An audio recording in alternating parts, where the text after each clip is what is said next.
and it just allows Hanwha to answer it so easily. LeBlanc now being banned away, it is a slippery champion for several of the members on KT to handle.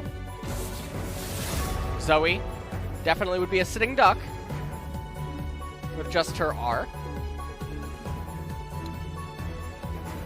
Not really what you're looking for just yet. As I like the LeBlanc ban. I thought maybe it could have come out earlier, but there's just too much stuff to take away. I'm really surprised by the Ezreal ban, since Hanwha has first pick. I think they could have just definitely slotted in the Ezreal for Songyun. Ashe now going to be banned away, so KT is not catching their own memo about their team comp. And so we'll see, but Ashe Tahm Kench is a neutralizing lane. That it is. They may decide to go for a Sivir Tahm Kench instead. As the quick switch into Varus. It's going to be reliant on that Tahm Kench to keep him safe. Likely to be the on-hit Varus, not the lethality poking Varus. And so his ultimate can be extremely powerful against a lot of the champions on KT. We'll have to see what they end up finalizing for a choice in the mid lane. I like the Taliyah swap. It might recognize that Azir is a possibility for Hanwha Life, and so it's basically a counter that is coming out preemptively, but it does leave KT susceptible to getting counterpicked now. Still waiting on what should be the AD carry here. We saw the hover there on the Kalista.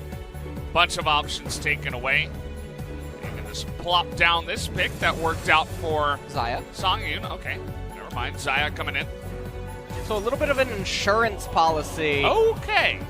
That was instantly locked. Lava feeling pretty good after game one. He's like, yeah, coach, I get to play whatever I want.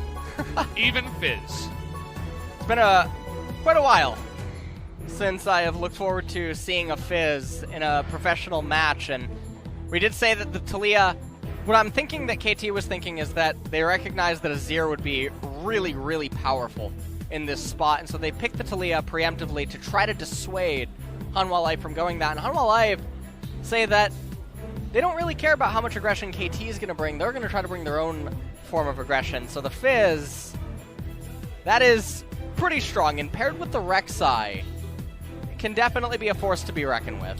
Absolutely. You got a couple of champions that have a lot of good burst damage and can pick off someone very, very quickly. As the coaches are going to shake hands here, we're going to take a look at the compositions one more time. Aatrox, Skarner, Taliyah, Xayah there for the insurance policy, and Pyke down in the bottom lane for Snowflower.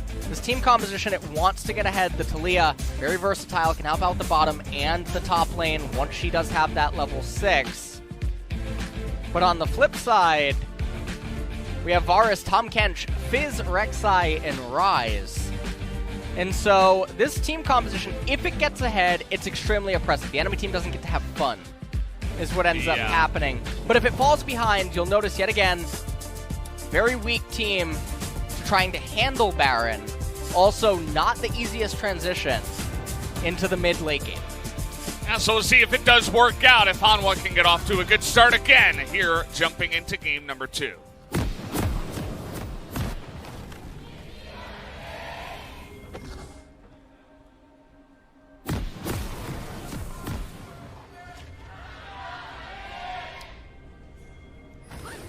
Fans for Hanwha came out in game number 2, that's for sure. From the game 1 chant, I thought maybe it was going to be like yesterday, where it was 90% the telecom team and 10% the other team, but they did come in and prove me wrong and did better in that case.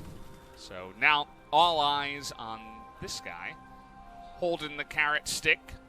Fizz in the mid lane, going to be pretty good into VDD's Taliyah, who you will notice did pick up the exhaust to help get through this lane. Well, looks like yet another safe opening from both of the teams. Nothing too exciting as we take a look at the runes. for both parties. You'll notice the stopwatch taken by BDD that can actually be extremely clutch at trying to handle dives from the Fizz later on. Lava not going to get zoned out of any of the CS or experience. Playful Trickster has to come out. Definitely a big chunk to the mana pool. So this whole lane for BDD is about managing it in a way that he doesn't die to Fizz early on, nor is he susceptible to a Rek'Sai gank. Because if Fizz doesn't get kills, doesn't tend to do anything the later that the game ends up going on. It's just really lacking the damage. With all the nerfs that have come to runes and items over the years, Fizz also got hit several times. Did get buffed once, but then nerfed later. Not a happy camper if Fizz does not get a lot going, and so we'll have to see what Bono and Lava can end up doing for the mid lane. And that's generally why we don't see too many of these kinds of picks, like the Fizz, the Zed, or the Talon, or something like that, because we've had it a bunch of times, even in recent moments here in the LCK, even in spring, even last year, where these players bring it out, maybe after a successful game 2 on a different assassin, and they say, hey, maybe if I can get off to a good start, you know, I'm feeling really good today, I can carry on this pick, but if you just neutralize it and go into the mid-late game, it's like, well, why did we even go for this pick?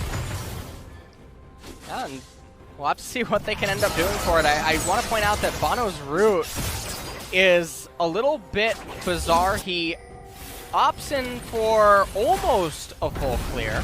Doesn't quite do it. Looks for a gank up in top lane. Not going to be able to find one. He will get the left-hand side Scuttle Crab, and all of his focus in this game wants to be for the Fizz and the Rise. Varus and Tahm Kench, they can handle everything on their own. It's almost near impossible for Skarner to gank that early. And so bottom lane will actually be the ones who are on an island. And now he's going to transition into clearing, but what you'll end up noticing is that Umti has the vastly superior clear in this game. Nice try on the read there by Snowflower, but it's going to look a little bit silly as it sails wide. Both of those junglers at least going to back at the same time, but you'll notice that Skarner with a bit better of a clear. Got the extra camp. As interesting as this is, BDD has 3 Corrupting Potion stacks and the Biscuit as well, but he's losing in CS. I understand right now on the screen it's 26-23, but look at the size of the minion wave in front of Lava. He's losing lane quite hard, and we're not even at 5 minutes.